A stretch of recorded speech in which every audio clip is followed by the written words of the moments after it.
National കൗൺസിലിൽ നിന്ന് 32 പേര് ഇറങ്ങിപ്പോന്നു. ആ 32 പേര് ഇറങ്ങിപ്പോന്നതിൽ ഒരു കക്ഷി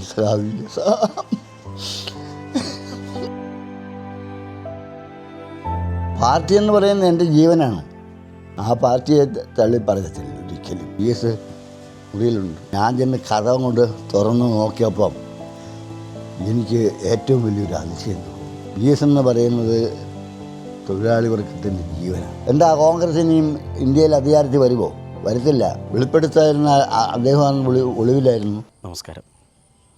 കേരളത്തിൻ്റെ മുൻ മുഖ്യമന്ത്രിയും പുന്നപ്ര വയലാർ സമരനായകനുമായിരുന്ന സഖാവ് VS അച്യുതാനന്ദൻ്റെ നിര്യാണത്തിൽ ദുഃഖിതരായി കഴിയുകയാണ് കേരളത്തിലെ ഓരോ പാർട്ടി പ്രവർത്തകരും. VSനൊപ്പം സമരയാത്രകളിൽ കൂടെ ഉണ്ടായിരുന്ന ഒരാൾ ഇന്ന് ചെങ്ങന്നൂർ വെൺമണിയിലുണ്ട്. അദ്ദേഹത്തിൻ്റെ വിശേഷങ്ങളുമായിട്ടാണ് ഞാനിന്ന് വന്നിരിക്കുന്നത്. കൂടുതൽ കാര്യങ്ങൾ അദ്ദേഹത്തോട് ചോദിച്ചറിയാം. നാടകരചയിതാവായും നാടക സംവിധായകനായും നടനായും പൊതുപ്രവർത്തകനായും നിറഞ്ഞു നിന്നിരുന്ന വ്യക്തിത്വമാണ് ശ്രീ VC വെൺമണിയുടേത്. വെൺമണി പഞ്ചായത്തിൽ വൈസ് പ്രസിഡൻ്റായും അദ്ദേഹം സേവനമനുഷ്ഠിച്ചിട്ടുണ്ട്. അദ്ദേഹത്തിൻ്റെ വിശേഷങ്ങളിലേക്ക് നമുക്കൊന്ന് കടന്നു ചെല്ലാം. അച്ഛാ നമസ്കാരം. നമസ്കാരം. VC വെൺമണി എന്ന് കേട്ടു. ശരിക്കും പേരെന്താണ്? എൻ്റെ പേര് VC കുഞ്ഞുകുട്ടി. പിന്നെ എങ്ങനെയാണ് VC വെൺമണിയായത്? ഞാൻ ചെറുപ്പത്തിൽ പഠിച്ചുകൊണ്ടിരിക്കുന്ന കാലത്ത് നാടകം എഴുതുകയും അഭിനയിക്കുകയും ചെയ്യുമായിരുന്നു. അങ്ങനെയാണ് VC വെൺമണി എന്ന് ഉള്ള നാമധേയം കൊടുത്തത്. സ്വയം കൊടുത്തതാണ്? സ്വയം കൊടുത്തതാണ്. നമുക്ക് രാഷ്ട്രീയ പ്രവർത്തനത്തിൻ്റെ ഓർമ്മകളിലേക്കാണ് പോകേണ്ടത്. അതെ. പഠിക്കുന്ന കാലഘട്ടത്തിൽ തന്നെ KSFൻ്റെ പ്രവർത്തകനായിരുന്നു അല്ലേ? ആയിരുന്നു. അന്ന് V കേശവനും ഞാനും കൂടിയാണ് മാവേലിക്കര താലൂക്കിലും പരിസര പ്രദേശങ്ങളിലുമുള്ള സ്കൂളുകളിൽ പോയി വിദ്യാർത്ഥികളെ സംഘടിപ്പിച്ചുകൊണ്ടിരുന്നത്. ഏത് കാലഘട്ടമായിരിക്കും? വിമോചന സമരത്തിന് മുൻപാണ്. എത്രത്തോളം ഒരു ആവേശം ഉണ്ടായിരുന്നു അന്നത്തെ കാലത്ത്? അന്നത്തെ കാലത്ത് ഈ ചെങ്കൊടി കാണുമ്പോൾ തന്നെ ഒരാവേശമാണ്. കാരണം അന്നത്തെ തൊഴിലാളി വർഗവും പാവപ്പെട്ടവനും റോഡിൽ നടക്കാൻ കഴിയില്ല, അതുപോലെ തന്നെ നല്ല വസ്ത്രങ്ങൾ ഉടുക്കാൻ കഴിയില്ല, പൊതു പ്രദേശങ്ങളിൽ നിന്നും പങ്കെടുക്കാൻ കഴിയില്ല. ആ നിലയിൽ വന്നപ്പം ആണ് അതിനെ കൂടുതൽ എതിർക്കണമെന്ന് തോന്നിയത്. അതിനെതിരെയുള്ള പോരാട്ടങ്ങളിൽ ഇറങ്ങി നിന്നു. ആദ്യം മുതലേ അന്ന് ഇന്ത്യക്ക് സ്വാതന്ത്ര്യം കിട്ടിയതിന് ശേഷം ഞങ്ങൾ പഠിച്ചുകൊണ്ടിരിക്കുമ്പോൾ ഞങ്ങൾ Mahatma Gandhi key J, Nehru key J, Pandit Jawaharlal Nehru key J എന്ന് വിളിച്ച് റോഡ് ഞങ്ങളെ കൊണ്ട് ആഗസ്റ്റ് 15 നടത്തിക്കുക. അപ്പോൾ അങ്ങനെയുള്ള രംഗത്ത് വന്നപ്പോഴാണ്, പിന്നെ ഓർമ്മയായപ്പോഴാണ് അന്ന് M.N. ഗോവിന്ദൻ നായർ വെൺമണിയിൽ ഒളിവിൽ താമസിച്ചു, VK ചന്ദ്രാനന്ദൻ ഒളിവിൽ താമസിച്ചു. ഈ കാലഘട്ടങ്ങളിലെല്ലാം തോപ്പിപ്പാസിയുമായിട്ട് എനിക്ക് പരിചയമുണ്ടായിരുന്നു. തോപ്പിപ്പാസി വെൺമണി വരികയും ഞങ്ങൾ തമ്മിൽ സംസാരിക്കുകയൊക്കെ ചെയ്യും. പക്ഷേ തോപ്പിപ്പാസിയാണെന്ന് അറിഞ്ഞുകൂടാ. കാര്യം പുള്ളി പറയത്തുമില്ല. വൈദ്യശാലയിൽ വന്നിരുന്ന് ഞങ്ങൾ ചോദിക്കുക, എന്നോട് ചോദിക്കുമ്പോൾ എവിടെയാണ് പഠിക്കുന്നത്, ഏത് ക്ലാസ്സിലാണ് പഠിക്കുന്നത് എന്നൊക്കെ ചോദിക്കും. അതെന്തുകൊണ്ടായിരിക്കും വെളിപ്പെടുത്താതിരുന്നത്? വെളിപ്പെടുത്താതിരുന്ന അദ്ദേഹം ഒളിവിലായിരുന്നു. നിങ്ങളെന്നെ കമ്മ്യൂണിസ്റ്റാക്കിയ നാടകം അന്ന് പത്തനംതിട്ട നടത്തിക്കൊണ്ടിരിക്കുമ്പം പുള്ളി ഒളിവിലാണ്, അന്ന് ജയിലിലാണ്. തോപ്പിപ്പാസി അന്നൊരു ഈ പാർട്ടി പ്രവർത്തനത്തിന് ഇത്രത്തോളം ഒരു സ്വാതന്ത്ര്യമൊന്നും ഇല്ലായിരുന്നു. ഇല്ല. അന്ന് ഒളിവിലായിരുന്നു പ്രവർത്തനം. കമ്മ്യൂണിസ്റ്റ് പാർട്ടിയുടെ പ്രവർത്തനങ്ങൾ, മാർക്സിസ്റ്റ് പാർട്ടിയുടെ പ്രവർത്തനങ്ങളൊക്കെ ഒളിവിലാണ് ചെയ്തുകൊണ്ടിരുന്നത്. ഒളിവിലായിരുന്നു. പരസ്യമായിട്ട് വലിയ ബുദ്ധിമുട്ടായിരുന്നു. അതെന്തുകൊണ്ടാണ് അങ്ങനെ വന്നത്? ഇന്നത്തെ തലമുറയ്ക്ക് അതിനെക്കുറിച്ച് അറിയില്ല, ഒന്ന് പറഞ്ഞു തരാമോ? അന്ന് പാർട്ടിയെ നിരോധിച്ചു. എന്ത് കാരണം കൊണ്ട്? അന്ന് കമ്മ്യൂണിസ്റ്റ് പാർട്ടി പ്രവർത്തനം യാതൊരു കാരണവശാലും കേരളത്തിൽ നടത്താൻ പാടില്ല എന്നുള്ള നിലയിലാണ് കമ്മ്യൂണിസ്റ്റ് പാർട്ടിയുടെ രൂപീകരണത്തിന് 1920-ലാണ്. 1920-ലാണ് കമ്മ്യൂണിസ്റ്റ് പാർട്ടി കേരളത്തിൽ രൂപീകരിക്കുന്നത്. അന്ന് SK ഡാംഗെ ആയിരുന്നു പാർട്ടിയുടെ സെക്രട്ടറി. ആ SK ഡാംഗെയും ആയിട്ട് പാർട്ടിക്കകത്ത് വർഗസിദ്ധാന്തവും വർഗസമരവും തമ്മിലുള്ള പോരാട്ടം. വർഗസമരത്തിൽ കൂടി മാത്രമേ ഇന്ത്യയിലെ തൊഴിലാളി വർഗത്തിന് മോചനം ഉണ്ടാകൂ ആ വർഗസമരം സംഘടിപ്പിക്കണമെങ്കിൽ ഇന്ത്യ കാർഷിക രാജ്യമാണ്. ആ കാർഷിക രാജ്യത്തിൽ ഇന്ത്യയിലെ ഇടത്തരം ദരിദ്ര കൃഷിക്കാരെ സംഘടിപ്പിക്കണം. അതോടൊപ്പം തൊഴിലാളി വർഗത്തെ സംഘടിപ്പിക്കണം. അന്ന് ഈ പാടത്തും പരിയത്തും ഒക്കെ പണിയെടുത്തുകൊണ്ടിരുന്ന തൊഴിലാളികൾ അവരോട് പറഞ്ഞത് ഭൂരഹിത കർഷകരെന്നാണ്. ഇവർക്കാർക്കും സ്വന്തമായി സ്ഥലം അവർക്കാർക്കും സ്വന്തമായിട്ട് സ്ഥലം ഉണ്ടായിരുന്നില്ല. അവരെയൊക്കെ കുടിയിറക്കുമായിരുന്നു. ജന്മികളുടെയും അതുപോലെ തന്നെ ജന്മികളെ സഹായിക്കുന്ന ആളുകളും ഉണ്ടായിരുന്നു. അവരുടെ സഹായത്തോടു കൂടിയാണ് കുടിയിറക്കിക്കൊണ്ടിരുന്നത്. ബെന്മണിയിൽ ഞങ്ങൾ ഇവിടുന്ന് രാത്രിയിൽ കമുക് വെട്ടി കീറി ഓലയൊക്കെ ആയിട്ട് ചെങ്ങന്നൂർ പോയി വീട് വെച്ച് കൊടുത്തിട്ടുണ്ട് സാധാരണക്കാരായ ആളുകൾക്ക് വേണ്ടി. അപ്പോൾ അങ്ങനെ വന്ന ഈ വർഗസമരവും വർഗസിദ്ധാന്തവും അതാണ് പാർട്ടിക്കകത്ത് രണ്ട് അഭിപ്രായഗതി വളർന്നു വന്നപ്പോഴാണ് നാഷണൽ കൗൺസിലിൽ നിന്ന് 32 പേര് ഇറങ്ങിപ്പോന്നു. ആ 32 പേര് ഇറങ്ങിപ്പോന്നതിൽ ഒരു കക്ഷി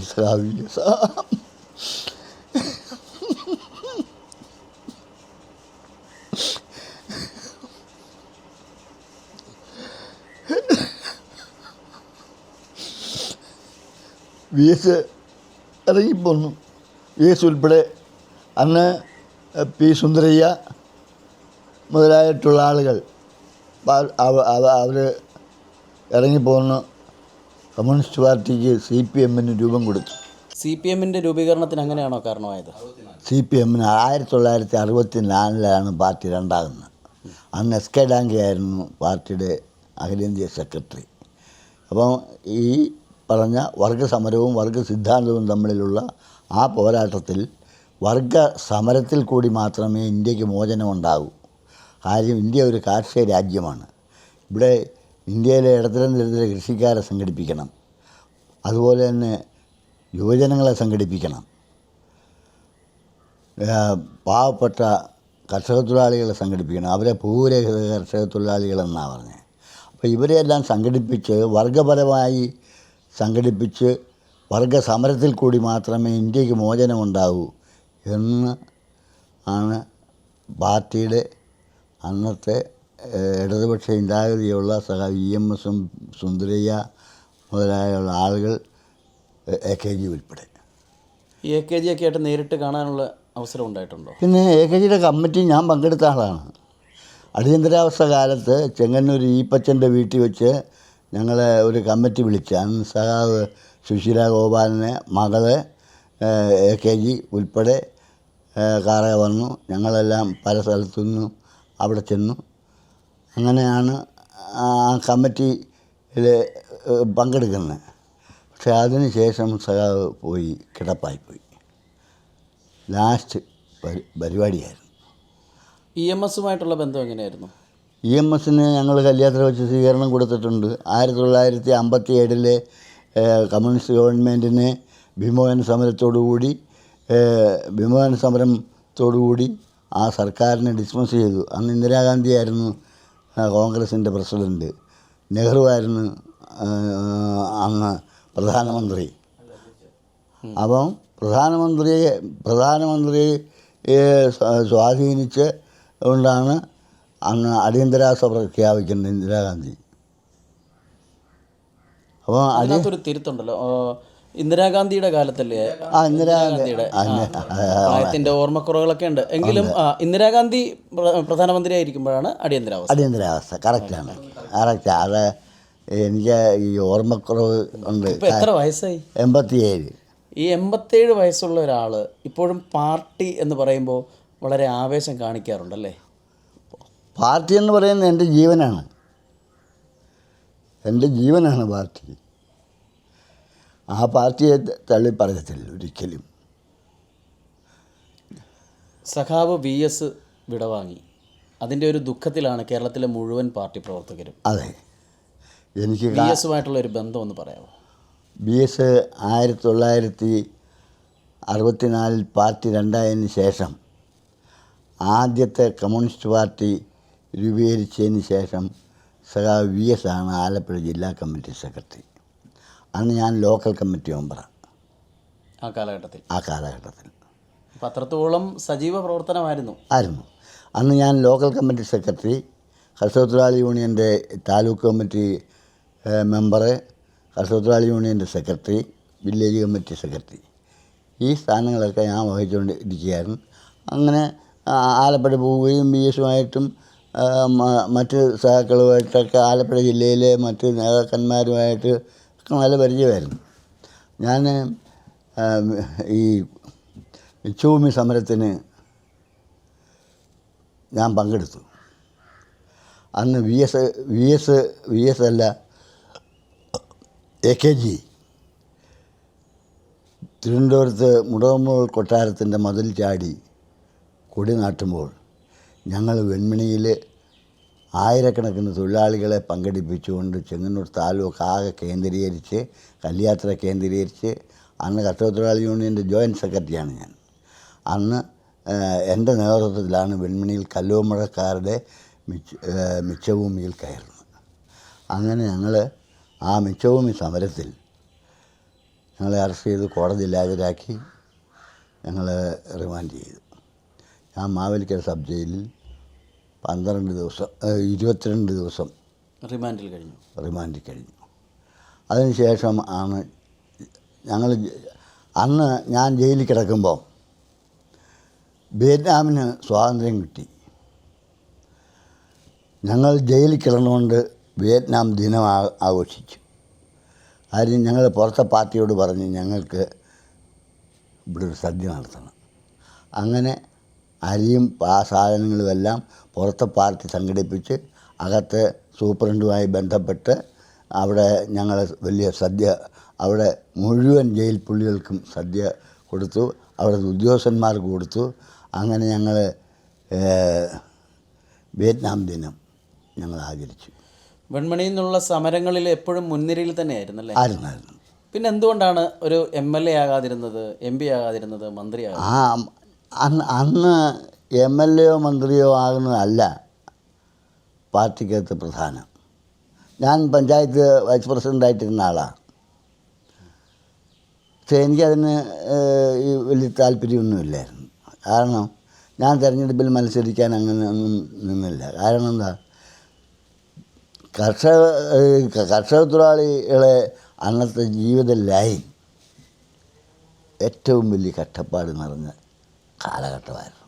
ഈ രാഷ്ട്രീയ പ്രവർത്തനത്തോടൊപ്പം കൃഷി ഉണ്ടായിരുന്നല്ലേ? കൃഷി ഉണ്ടായിരുന്നു. കർഷകനാണെന്ന് കേട്ടു. ഇപ്പോഴും കൃഷിയുണ്ടല്ലേ? ഇപ്പോഴും കൃഷിയുണ്ട്. കഴിഞ്ഞ പ്രാവശ്യം 10 പറ നിലം കൃഷി ചെയ്തു. ആ നിലത്തിൽ നിന്നൊന്നും കിട്ടിയില്ല, എല്ലാം നഷ്ടത്തിലായിപ്പോയി. അപ്പോൾ ഞാൻ പറഞ്ഞു വന്നത്, ഞാൻ എൻ്റെ പുസ്തകത്തിൽ വെൺമണിയുടെ സമരഗാഥ എന്ന് പറയുന്ന പുസ്തകത്തിൽ കർഷകത്തൊഴിലാളികളുടെ ആദ്യകാല ജീവിത രീതിയെപ്പറ്റി സൂചിപ്പിച്ചിട്ടുണ്ട്. അന്ന് നമ്മുടെ 1957 സ്പീക്കറായിരുന്ന ശങ്കരാനന്ദൻ തമ്പിയുടെ വീടുമായിട്ട് എനിക്ക് നല്ല ബന്ധമായിരുന്നു. രാജശേഖരൻ തമ്പി, വേലായുധൻ തമ്പി, പിന്നെ തങ്കച്ചിമാർ, തോപ്പിപ്പാസിയുടെ ഭാര്യ എണ്ണക്കാട്ട് ആണ്. അപ്പോൾ ഞാൻ എൻ്റെ പുസ്തകത്തിൽ ആ രാജകൊട്ടാരത്തിനെ പറ്റി എഴുതിയ കൂട്ടത്തിൽ അവിടുത്തെ കുടിയടപ്പ് സമരം, അന്ന് KJ പത്രോസായിരുന്നു കർഷകത്തൊഴിലാളി യൂണിയൻ്റെ സെക്രട്ടറി.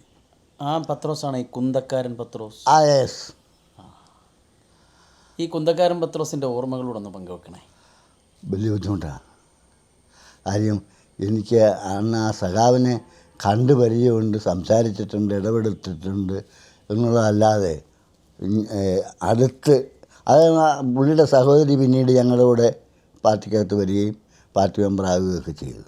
ആ കുടിയടപ്പ് സമരത്തിൽ പാവപ്പെട്ട കർഷകത്തൊഴിലാളികളെ മുഴുവൻ പോലീസ് അറസ്റ്റ് ചെയ്ത് പുറകിൽ കൈകെട്ടി കൊട്ടാരത്തിൻ്റെ മുൻവശത്തുള്ള റോഡിലൂടെ നടത്തി. നടത്തിയപ്പം പുറകിൽ നിന്ന് പോലീസുകാർ ചാട്ടവാറ് കൊണ്ട് അടിക്കുകയാണ്. അപ്പം സുഭദ്രാമ തങ്കച്ചി പ്രസവത്തിന് അവിടെ കൊട്ടാരത്തിലുണ്ടായിരുന്നു. പ്രസവം കഴിഞ്ഞ് കൊട്ടാരത്തിൽ താമസമായിരുന്നു. ആരോ തൊഴിലാളികൾ എന്ന് പറഞ്ഞു ഇന്നതുപോലെ കർഷകത്തൊഴിലാളികളെ റോഡിൽ കൂടി ചാട്ടവാറ് കൊണ്ട് പോലീസ് അടിക്കുന്നു. സുഭദ്രാമ ഒറ്റ ഓട്ടത്തിന് വന്ന് പോലീസിനെ തടഞ്ഞു. പോലീസുകാർ കയറി തങ്കച്ചിയുടെ കൈക്ക് പിടിച്ചപ്പം കടലാമണക്കും പത്തൽ വലിച്ചൂരി അടിച്ചു പോലീസിനെ. ആ കേസിൽ അറസ്റ്റ് ചെയ്ത് മാവേലിക്കരെ കൊണ്ടുപോയി ശിക്ഷിച്ചു. ശിക്ഷ കഴിഞ്ഞിറങ്ങി വന്നപ്പം ഭർത്താവ് അവരുടെ ബന്ധം ഒഴിഞ്ഞു. അതിന് ശേഷമാണ് ചടയമുടി അവരെ വിവാഹം ചെയ്ത പാർട്ടിയുടെ തീരുമാനം അനുസരിച്ച്. ഇതൊക്കെ പലരും അറിയാത്ത കഥകളാണ്. അതെ, ആ കാര്യം എൻ്റെ പുസ്തകത്തിൽ എഴുതിയിട്ടുണ്ട്. എഴുതാൻ കഴിഞ്ഞില്ല എനിക്ക്. എഴുതിയില്ല? അത് എഴുതിയില്ല. അതെന്തുകൊണ്ടാണ്? അത് എഴുതാൻ ഓർമ്മ വിട്ടുപോയി. കാര്യം എണ്ണയ്ക്കാട്ട് കുടിയടപ്പ് സമരത്തെ സംബന്ധിച്ചിടത്തോളം ആധികാരികമായി എഴുതിക്കൊണ്ടിരുന്ന കൂട്ടത്തിൽ ഈ വിട്ടുപോയി. അത് പറഞ്ഞാൽ മതി. അതുപോലെ തന്നെ എൻ്റെ വെമ്മിയുടെ സമരഗാഥയിൽ പറയാത്ത ഒന്ന് രണ്ട് കാര്യങ്ങളുണ്ട്. വിമോചന സമരത്തിന് അടികൊണ്ട കർഷകത്തൊഴിലാളികൾ റോഡിൽ നടന്ന് ഒരു കടയിൽ നിന്ന് ഒരു ഗ്ലാസ് ചായ മേടിച്ച് കുടിക്കണമെങ്കിൽ ഒരാളിൻ്റെ സഹായം വേണമായിരുന്നു. ആ സഹാവിൻ്റെ പേരുമൊക്കെ എഴുതാൻ വിട്ടുപോയി. കാര്യം അത്രത്തോളം ഉപദ്രവം സഹിച്ചിട്ടുണ്ടല്ലേ? ഒരുപാട് ഉപദ്രവം സഹിച്ചിട്ടുണ്ട്. പോലീസാണോ തല്ലുന്നേ? പോലീസല്ല, നാട്ടുകാർ. വിമോചന സമരത്തിന് നാട്ടുകാർ. അന്ന് നരണം ബേബിയുടെ നേതൃത്വത്തിലാണ് നരണം പട ഇവിടൊക്കെ വന്ന് പ്രശ്നമുണ്ടാക്കിയത്. സഹാക്കന്മാരെ മുഴുവൻ തല്ലുകയായിരുന്നു. തല്ല്. അന്ന് ഇവിടുത്തെ ഗുണ്ടകൾ ഉൾപ്പെടെ കൂട്ടുചേർന്നുകൊണ്ടാണ് പാവപ്പെട്ടവരെ എല്ലാം ഉപദ്രവിച്ചത്. പിന്നീട് എന്തായി ആ സമരം? വിമോചന സമരം വിമോചന സമരത്തിന് കഴിഞ്ഞതിന് ശേഷമാണ് AKG കേരള വ്യാപകമായിട്ട് സഞ്ചരിച്ചു, തൊഴിലാളികളെ സംഘടിപ്പിച്ചു. അപ്പോൾ അന്ന് EMS ഉണ്ട്, AKG ഉണ്ട്.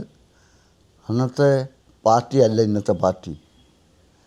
കാര്യം അന്ന് വിപ്ലവ പാർട്ടിയായിരുന്നു. അന്ന് ആഴ്ചയിൽ ഒരു ദിവസമെങ്കിലും പാർട്ടി ക്ലാസ് കൊടുക്കും തൊഴിലാളിക്ക്. കാരണം ഞാനും PK കുഞ്ഞച്ചനും കൂടെ തിരുവനന്തപുരത്ത് VS കാണാൻ പോയി.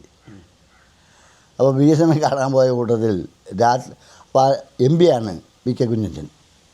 അപ്പോൾ കുഞ്ഞച്ചൻ അന്ന് കർഷകത്തൊഴിലാളി യൂണിയൻ്റെ സംസ്ഥാന സെക്രട്ടറിയാണ് PK Kunjachan. VS പ്രസിഡൻറ്റും. VS Achuthanandan പ്രസിഡൻറ്റും PK Kunjachan സെക്രട്ടറിയാണ്. അപ്പോൾ ഞങ്ങളിങ്ങനെ രാത്രിയിൽ ചെങ്ങന്നൂരിൽ ട്രെയിൻ കയറി തിരുവനന്തപുരത്തിന് പോയ കൂട്ടത്തിൽ ഞാൻ പറഞ്ഞ സഹാവി എനിക്കൊരാഗ്രഹമുണ്ട്. അതെന്താ പറഞ്ഞിട്ട് ഞാൻ പറഞ്ഞു, ഈ കർഷകത്തൊഴിലാളി പ്രസ്ഥാനത്തിൻ്റെ ചരിത്രം ഒന്ന് എഴുതണം. കർഷകത്തൊഴിലാളി യൂണിയൻ്റെ ചരിത്രം എഴുതണമെങ്കിൽ VSൻ്റെ സഹായം വേണം. അപ്പോൾ അതുകൊണ്ട് VSുമായി ബന്ധപ്പെട്ടുകൊണ്ട് കർഷകത്തൊഴിലാളി പ്രസ്ഥാനത്തിൻ്റെ ചരിത്രം എഴുതണമെന്ന് പറഞ്ഞു. കാരണം എന്താ, VS അച്യുതാനന്ദൻ സെക്രട്ടറി ആയതിന് ശേഷം പുള്ളി പാർട്ടിക്കകത്ത് നമ്മുടെ P കൃഷ്ണപിള്ളയായിട്ട് ബന്ധപ്പെട്ടു. P കൃഷ്ണപിള്ളയുടെ നേതൃത്വത്തിലാണ് കുട്ടനാട്ട് കർഷകത്തൊഴിലാളി യൂണിയൻ സംഘടിപ്പിക്കാൻ പോകുന്നത്. കുട്ടനാട്ട് കർഷകത്തൊഴിലാളി യൂണിയൻ സംഘടിപ്പിക്കാൻ പോയി. അവിടെ ചെന്നിട്ട് അവിടുത്തെ ആളുകളൊന്നും വലിയ സഹകരണമൊന്നും ഇല്ലായിരുന്നു.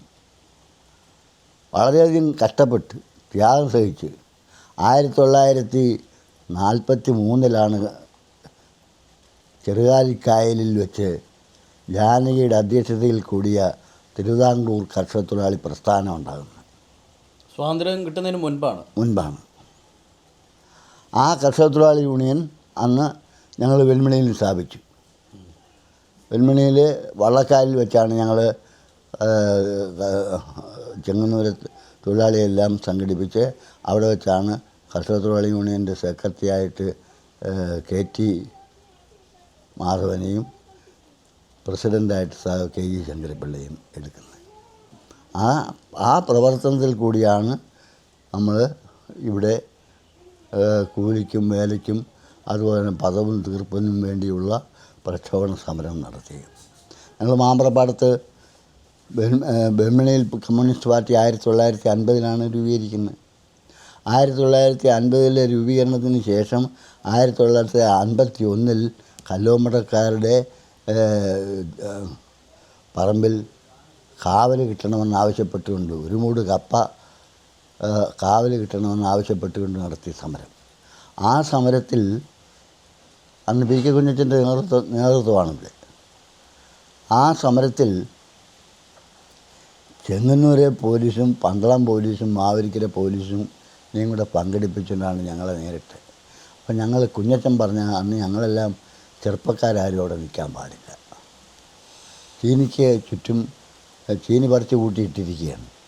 ആ ചീനിക്ക് ചുറ്റും നിങ്ങൾ ചെറുപ്പക്കാരും ആണുങ്ങളാരും നിൽക്കണ്ട, ചെല്ലപ്പനും ചിറ്റപ്പനും ഇവിടെ നിന്നാൽ മതിയെന്ന് പറഞ്ഞു. അങ്ങനെയാണ് ചെല്ലപ്പ സഖാവിനെ അറസ്റ്റ് ചെയ്ത് തിരുവനന്തപുരത്ത് കൊണ്ടുപോയി 6 മാസം ജയിൽവാസം അനുഭവിച്ചത്. ശരിക്കും സഹാക്കന്മാരെല്ലാം നല്ല രീതിയിൽ പണി മേടിച്ചവരാണല്ലേ? അതെ. ഞാൻ രണ്ടാമത് മിച്ചഭൂമി സമരത്തിൽ പങ്കെടുത്തു. തിരുവല്ല വലിയകാവ് മിച്ചഭൂമിയിൽ. അന്ന് PG പുരുഷോത്തമപിള്ളയായിരുന്നു അതിൻ്റെ ലീഡർ. അന്ന് പുരുഷോത്തമപിള്ള MLA ആണ്. ആ നിലയിൽ രണ്ടാമത് നടത്തിയ മിച്ചഭൂമി സമരത്തിൽ ഞാൻ കൊല്ലം സബ് ജയിലിലാണ് 22 ദിവസം കിടന്നത്. അങ്ങനെ 42 ദിവസം ജയിൽവാസം അനുഭവിച്ചിട്ടുണ്ട്. പിന്നെ മാപ്രപാടം സമരം, കൊയ്ത്ത് സമരം, അത് 35 ദിവസം നീണ്ടു നിന്നു ആ സമരം. അതോടൊപ്പം തന്നെ വിമോചന സമരത്തിന് ശേഷം ചാത്തനെ കൊല്ലുന്നു. വിമോചന സമരത്തിൽ വെൺമണി ചാത്തനെ. ആ രക്ഷാചാത്തനൊക്കെ ഒപ്പം പ്രവർത്തിച്ച ആളാണല്ലേ? അദ്ദേഹം വലിയ പ്രവർത്തകനായിരുന്നില്ല.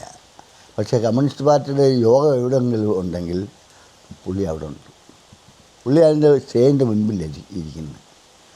അപ്പോൾ ആ നിലയിൽ കമ്മ്യൂണിസ്റ്റ് പാർട്ടിയോടും അതോടൊപ്പം തൊഴിലാളി വർഗ പ്രസ്ഥാനത്തോടും തികച്ചും ജീവനായിരുന്നു. ആ ചാത്തനെ വിമോചന സമരത്തിൽ ഇവിടുത്തെ ഗുണ്ടകൾ വീട് കയറി ആക്രമിച്ച് കൊന്നു. ആ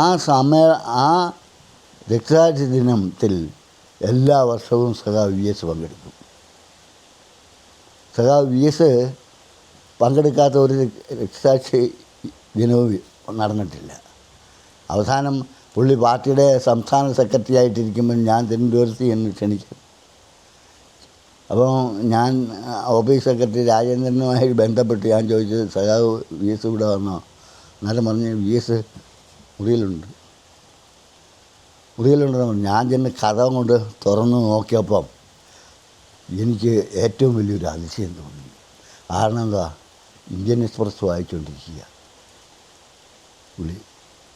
7ാം ക്ലാസ് വിദ്യാഭ്യാസമുള്ള സഖാവ് VS ഇന്ത്യൻ എക്സ്പ്രസ് വായിക്കുന്നു. എനിക്ക് അതിശയം തോന്നി.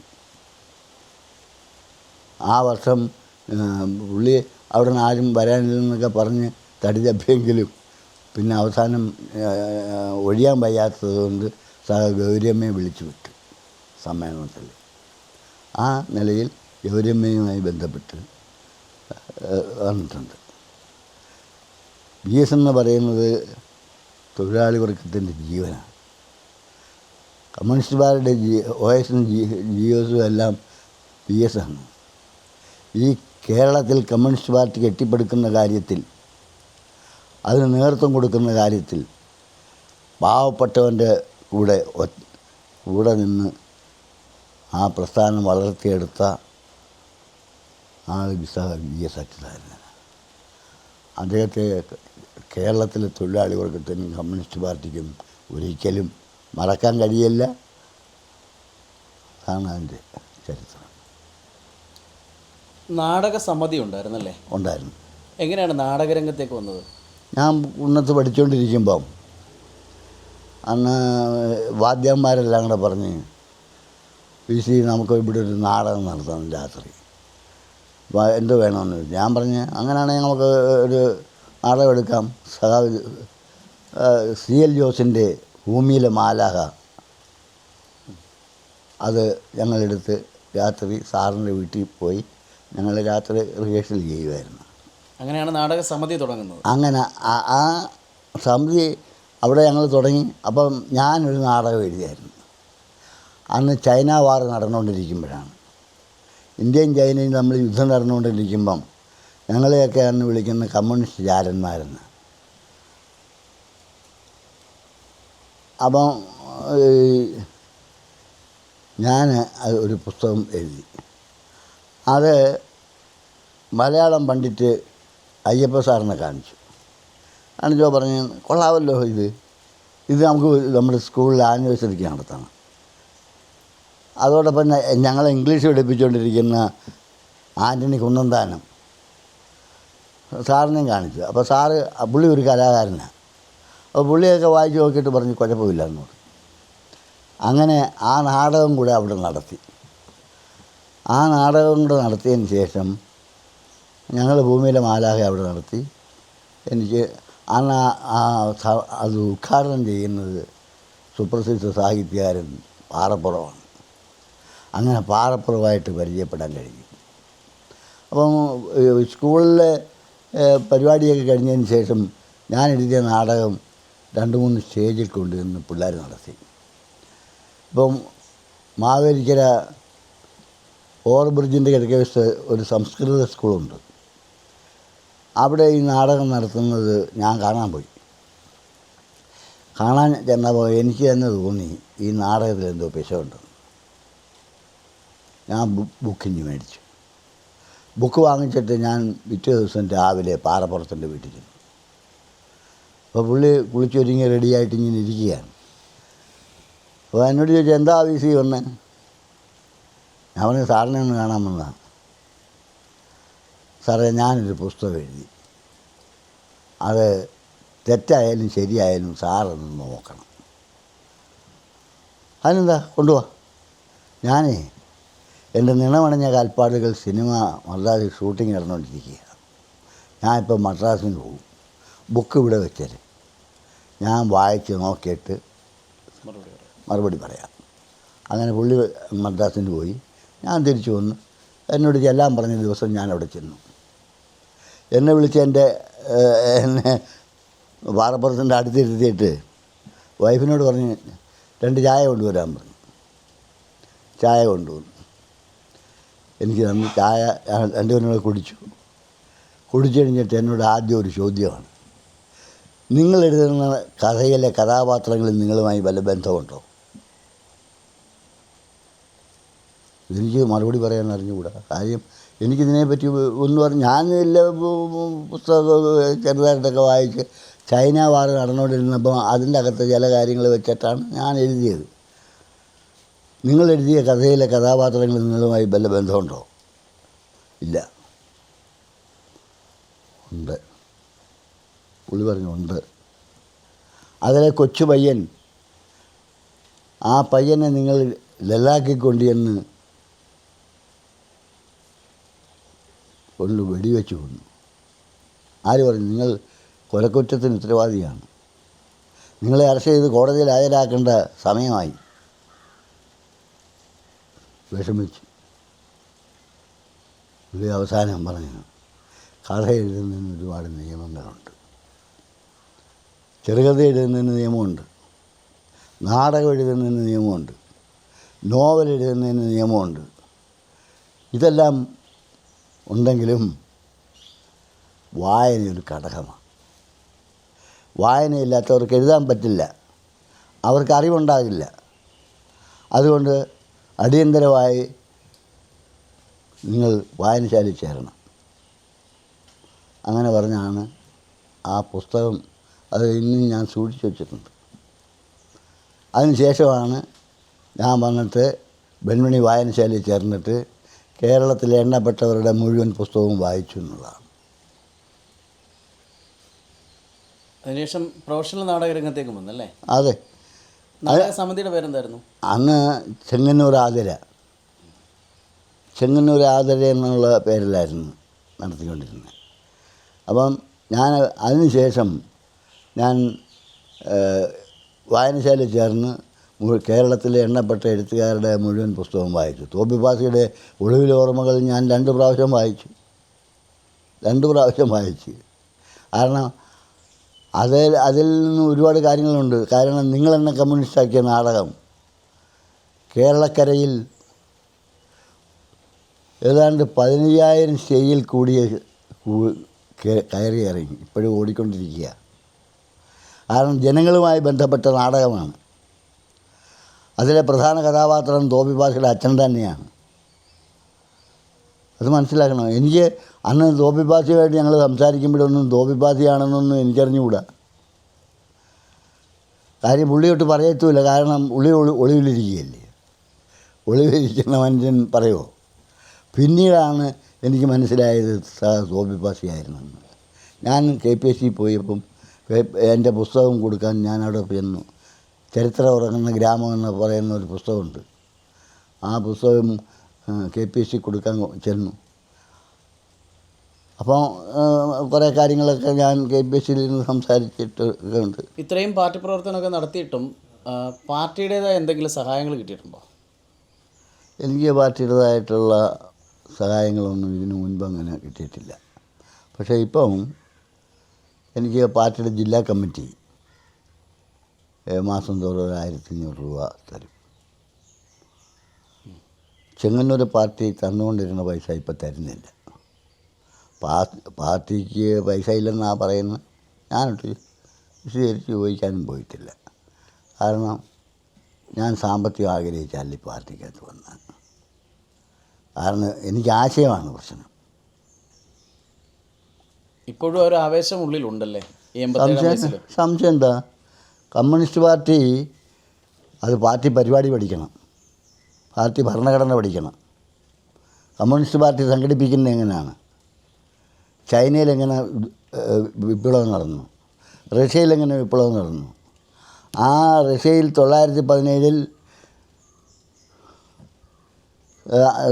സായുധ വിപ്ലവത്തിൽ കൂടി അധികാരം പിടിച്ചെടുത്ത് 75 വർഷം കഴിഞ്ഞപ്പം ചെങ്കൊടി വലിച്ച് കീറി താഴെയിട്ട് ചവിട്ടി ലെനിൻ്റെയും സ്റ്റാലിൻ്റെയും മാവോയുടെയൊക്കെ പ്രതിമ അടിച്ചുടയ്ക്കുന്നത് ഞാൻ കണ്ടതാണ്. അത് കമ്മ്യൂണിസ്റ്റ് പാർട്ടി സംഘടിപ്പിച്ചതിൻ്റെ പോരാഴികയുണ്ട്. കാരണം കമ്മ്യൂണിസ്റ്റ് പാർട്ടി സംഘടിപ്പിക്കുന്നത് ഇപ്പം കൽക്കട്ടയിൽ എന്താ സംഭവിച്ചത്? കൽക്കട്ടയിൽ ആ സമരം സംഘടിപ്പിച്ച് 10-70 വർഷം ഭരിച്ചുകൊണ്ടിരുന്ന പാർട്ടി എവിടെ പോയി? എന്താ കോൺഗ്രസ് ഇനിയും ഇന്ത്യയിൽ അധികാരത്തിൽ വരുമോ? വരത്തില്ല. കാരണം വരാനുള്ള സാധ്യതയില്ല. കാരണം എന്താ? ഇന്ത്യൻ സ്വാതന്ത്ര്യ സമരം നടക്കുമ്പോൾ ആദ്യം പറഞ്ഞെന്താ? ഇന്ത്യക്ക് സ്വാതന്ത്ര്യം കിട്ടിയാൽ കൃഷിക്ക് ഭൂമി കർഷകർക്ക് കൊടുക്കാം. ഇന്ത്യയിലെ കൃഷിക്കാർക്ക് ഭൂമി വിതരണം നടത്തും. അതുപോലെ തന്നെ ചെറുപ്പക്കാർക്ക് തൊഴിലുണ്ടാക്കി കൊടുക്കും. ഇതുപോലെ നടന്നോ? ഞാൻ സ്വാതന്ത്ര്യ സമരത്തെ പറ്റി ഒരു പുസ്തകം എഴുതി വച്ചിട്ടുണ്ട്. സ്വാതന്ത്ര്യം ആർക്ക് വേണ്ടി എന്ന പേരിൽ ഞാനൊരു പുസ്തകം എഴുതി വച്ചിട്ടുണ്ട്. കാരണം കോൺഗ്രസിൻ്റെ തളർച്ച 1600-ൽ ഇംഗ്ലീഷ് ഈസ്റ്റ് ഇന്ത്യ കമ്പനി ഇന്ത്യയിൽ വന്ന് കോട്ടക്കൊത്തളങ്ങൾ സ്ഥാപിച്ച് 600 നാട്ടുരാജാക്കന്മാരെ തമ്മിലടിപ്പിച്ച് അവർ ഇന്ത്യയുടെ ഭരണം ഏറി. ഇത് കണ്ടുകൊണ്ട് ഇന്ത്യയിലെ സ്വാതന്ത്ര്യ സമരത്തിന് വേണ്ടി പടപൊരുതിയ വേലുത്തമ്പി ദളവ, കുഞ്ഞാലി മരയ്ക്കാർ, അതുപോലെ തന്നെ ഝാൻസി റാണി അവരൊക്കെ നടത്തിയ സമരങ്ങൾ ഒറ്റപ്പെട്ട സമരങ്ങളായിരുന്നു. പക്ഷേ അത് നേരിടാൻ കഴിഞ്ഞില്ല. പക്ഷേ കോൺഗ്രസ് രൂപീകരിച്ചു. കോൺഗ്രസ് അന്ന് പറഞ്ഞെന്താ? സ്വാതന്ത്ര്യം കിട്ടിയാൽ കൃഷിഭൂമി കൃഷിക്കാർക്ക് കൊടുക്കാം, തൊഴിലില്ലായ്മ പരിഹരിക്കാം, പട്ടിണി പരിഹരിക്കാം. ഇതെല്ലാം പറഞ്ഞാൽ കോൺഗ്രസ് ഇതുപോലെ നടത്തിയിട്ടുണ്ടോ? കോൺഗ്രസ് ഇതുവരെ ഒന്നും നടത്തിയിട്ടില്ല. അതുകൊണ്ടാണ് കോൺഗ്രസ് ഇനി അധികാരത്തിൽ വരാൻ പോകുന്നില്ല. BJPയുടെ ഒരു കടന്നുകയറ്റമുണ്ട്. BJP ഇപ്പം ഇപ്പോൾ കേന്ദ്രത്തിൽ ഭരിക്കുന്നു, മിക്ക സംസ്ഥാനങ്ങളിലും ഭരിക്കുന്നു. കേരളത്തിൽ BJP അധികാരത്തിൽ വരുമോ? വരത്തില്ല. കാരണം എന്തുകൊണ്ടാണെന്ന് ചോദിച്ചാൽ, ഇന്ത്യയിൽ കമ്മ്യൂണിസ്റ്റ് പാർട്ടി സംഘടിപ്പിച്ചതിൽ അടിസ്ഥാനപരമായി കമ്മ്യൂണിസ്റ്റ് പാർട്ടിയെ സംഘടിപ്പിച്ചത് കേരളത്തിലാണ്. കേരളത്തിലെ കർഷകത്തൊഴിലാളികളെ സംഘടിപ്പിച്ച്, പാവപ്പെട്ട തൊഴിലാളികളെ സംഘടിപ്പിച്ചു, കൃഷിക്കാരെ സംഘടിപ്പിച്ചു. അതോടൊപ്പം തന്നെ രാഷ്ട്രീയമായി പഠിപ്പിക്കാത്തതിൻ്റെ ഇച്ചിരി പോരാളിയുണ്ട്. പക്ഷേ ഞങ്ങളൊക്കെ അന്ന് രാഷ്ട്രീയത്തെ നേതാക്കന്മാരോട് പറഞ്ഞിട്ടുണ്ട്.